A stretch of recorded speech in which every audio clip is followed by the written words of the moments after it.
To keep my promise, here's a video presentation on the subject of Seiðr. Seiðr is a spiritual practice from the Viking Age. So what is it? Voice use.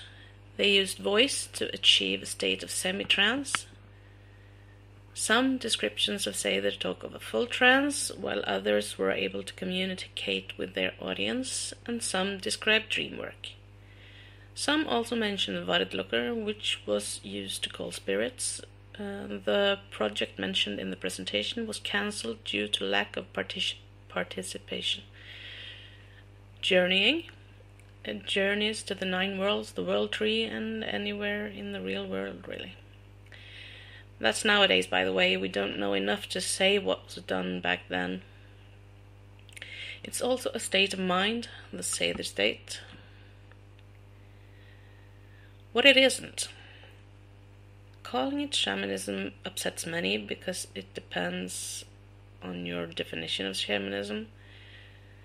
When used as an anthropological term, then Seiðr is a shamanic practice because it has some of the components encompassed by the term, and it is described as such in the world of anthropology. The use of the word shamanism is something a number of people react strongly against. I've even been called a racist for using it. These people only think of the origin of the word, which is the Tungese, and the way they themselves understand it. If you only include practices found in, for example, Siberia in the term, then Seiðr is not shamanism. Personally, I've stopped fighting people on this, and I now use the anthropological term regardless of what others might call me for it. Now for two of the main differences from what most people consider shamanism. Besides the verse in Lokasenna where Loki accuses Odin of beating on something like Velvas, a lid or something similar, there is little or no evidence of the use of drums or similar things in Scandinavia at this period. As far as I know, there have been no real finds of drums. That might be because the soil here doesn't allow preservation of such things, but it could also be because they didn't use drums. I haven't found any mention of soul healing or soul retrieval either. Is it something we do for fun or something cool to try? No. It's worthy of proper respect, as is any other spiritual practice. So who practiced Seiðr then? As far as I've been able to tell, both men and women practiced it. Some of these assumed or were given by their community titles like Seiðkona, Seiðmother, or Völva. Later on in the period, men who practiced Seiðr were looked down upon. The subject of ergi is too large to discuss here, though. It's a lot more complex than most people think. As for what Seiðr was used for, in the sources it's been used for to stop famine, to change the outcome of battles, to heal wounds, to cure illness, to change someone's fate for better or worse, to seek advice from spirits and deities, and to harm and kill people. So what is it used for today then? It's used for emotional and physical healing, to change someone's fate still, and to learn someone's fate after death, like where they end up maybe after a suicide. It's definitely used for learning skills that we have no teachers for today, for experience, and for advice on things like career, love life, what choices to make, and so on.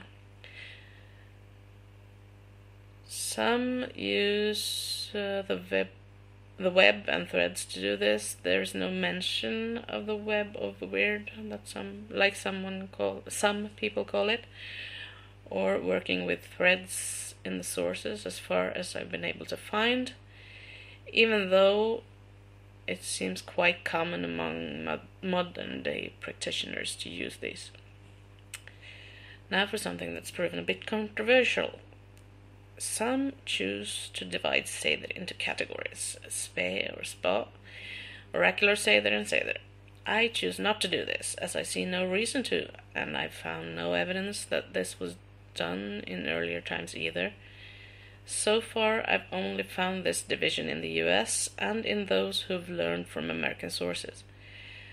As for the Seiðr, or the high seat, it's a stool they sit on for their practice. I don't use one, and as far as I know, only one or two sources speak of one.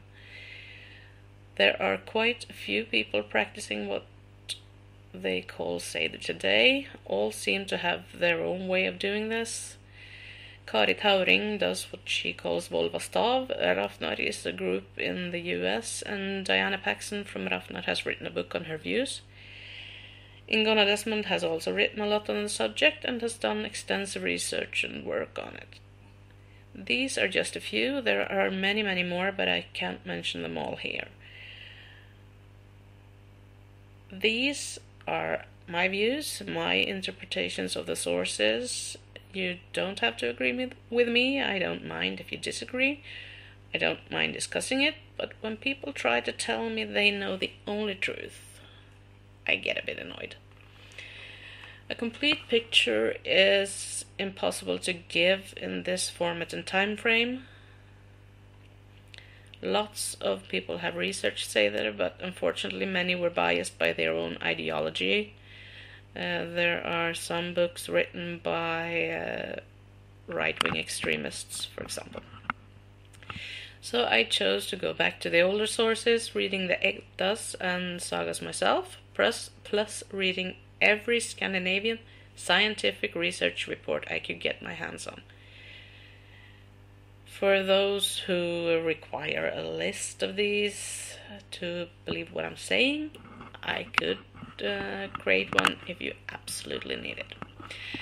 There are very few good sources on Seiðr.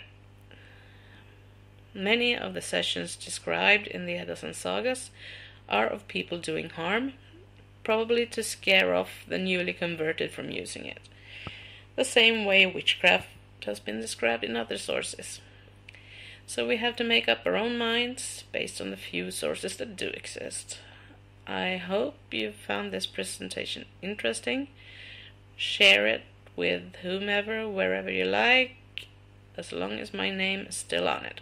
If you'd like the link for the presentation itself, it's in the description for the video.